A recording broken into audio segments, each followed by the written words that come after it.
Hey parents, this is Michael Wallace, high school pastor at Westover. Thanks for checking out this video about Project Serve. It is just around the corner and we are so excited. Just a little bit of time left before we head out. And as we're preparing, there's some things that you probably are wondering about that we're going to fill you in about right here in this video. The first of which is departure. Project Serve, as you know, is June 21st through the 28th. We will begin to leave Sunday, June 21st. From Westover right at the atrium at 7 o'clock a.m. So your student needs to be here at 7 o'clock a.m. that Sunday morning with their luggage and everything ready to go.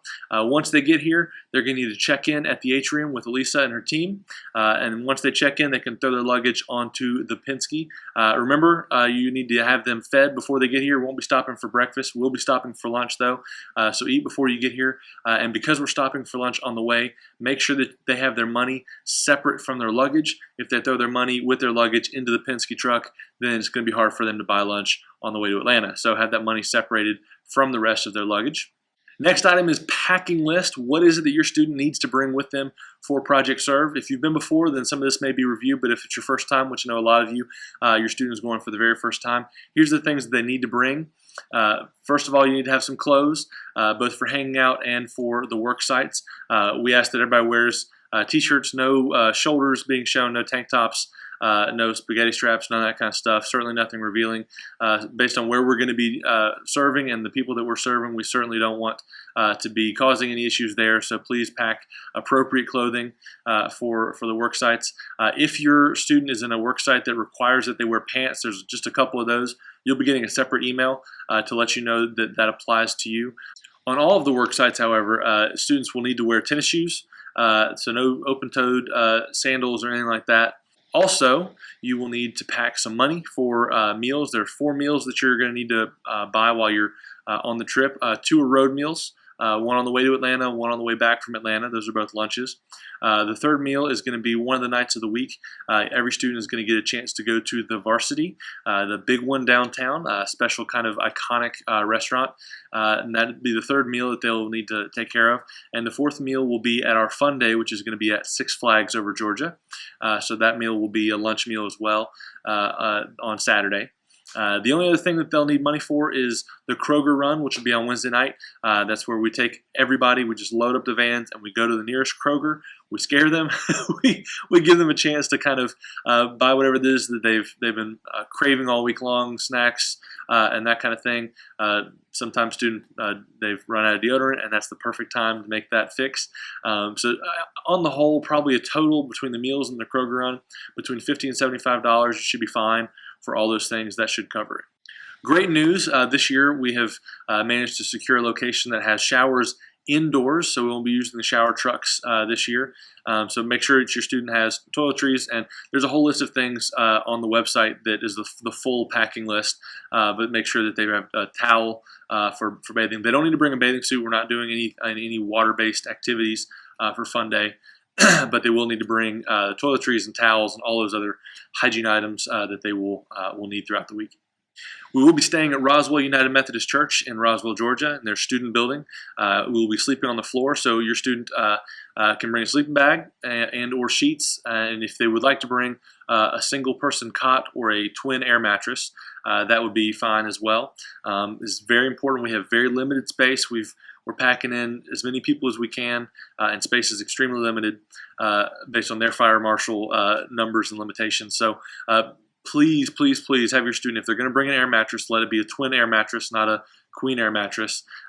It's just for them, and it's just an air mattress. Nobody's going to be bunking up with another person or sharing a bed or anything like that. So if you bring an air mattress, it needs to be a twin. As always, when we do trips, there's some things that they need to not bring. Your students will not need a cell phone. Please do not send a cell phone with them, even if it's for emergencies, even if you're worried they're going to get homesick. Don't send it. They will, when we find it, we'll take it. We'll keep it for them, for you, and they won't have it for access to it anyways. If you send it, there's a great chance it's going to get broken or lost or stolen or damaged in the heat, just don't do it. They don't need it. If you have an emergency, you'll get an email with my cell phone number, Gary Howe's cell phone number, and email addresses you can contact us at. If there's any sort of emergency, please contact us, and you won't need to contact your student directly. And we do this partially for you. I know cell phones are expensive these days. The phones that most students have are not easy to replace and not cheap to replace. So we do this partially as a benefit to you, and partially because they simply won't need it. They're going to be surrounded by 220 of their favorite people, and they won't need to call anyone or text anyone for that kind of social necessity. So don't send cell phones. Also won't need any other electronic things, computers, iPads, whatnot, but anything that plugs in as well. They won't need a hairdryer or a straightener or a curler. If we have 200 people plugging those things in, we'll blow fuses and we'll burn the building down, and nobody wants that. So we're there to serve, and we don't need to be as focused on our hair. I may even let my hair down while we're there. We'll see what happens. So don't send any of those things. Also, no Enos. The vinyl hammock things. The place that we're staying, they don't have it. One, they don't have any place to hang them, and two, even if they did, they've asked us not to. So please don't allow your student to pack those or sneak them. I know they're small, but don't let them sneak them in their bags. There really won't be a place for them to use those anyways, so it's just wasted space. So no electronic stuff, no cell phones, no Enos, no weapons or drugs or anything like that. And we're gonna have a great time. It's gonna be awesome. When we return, June 28th, we're aiming to get back about 2:30 in the afternoon. We'll arrive in all the vans. It's going to be loud, obnoxious, and awesome. And we'll pull in, and immediately everyone will file out of the vans and into the atrium, where we will do a very quick baptism service. We've got several students who have gone through the process of preparing for baptism. So we'll do baptism as soon as we get back. We'll celebrate together. We'll cheer together. We'll sing a song together. We'll pray, and then you guys will be on your way. If you have students getting baptized, please bring as many people as you want to experience that and cheer for them. We'll get it all on video for you.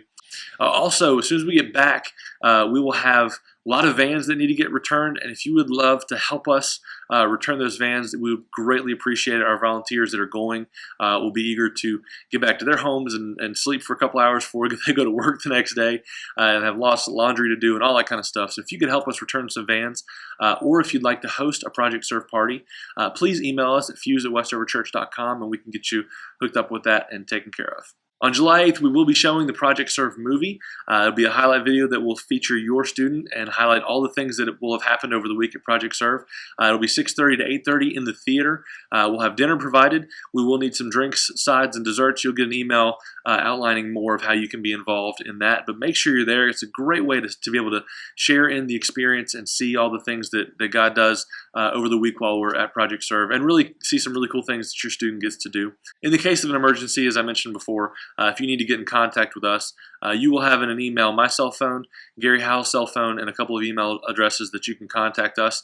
Hopefully we won't need that to do that, and we will say goodbye on the 21st, and we'll see you again on the 28th. And again, just thank you so much for entrusting us with your students, especially if this is your first time with your student going on Project Serve. We're so excited about what God's going to do. We can't wait to share what goes on while we're there. If you'd like to follow along with us during the week, you can go to westoverfuse.com. Follow us on any of the social media, Twitter, Facebook, Instagram. Our name is WestoverHSM in all three of those. We'll be posting short videos, little pictures, and blurbs about what's going on during the week. So we'd hope that you'd follow us along, and we look forward to this whole week. It's just going to be great. Thank you so much for your support. If you have any questions, you can contact Lindsay, 336-299-7374, or you shoot us an email, fuse@westoverchurch.com. Thanks so much for watching, and thanks for your support.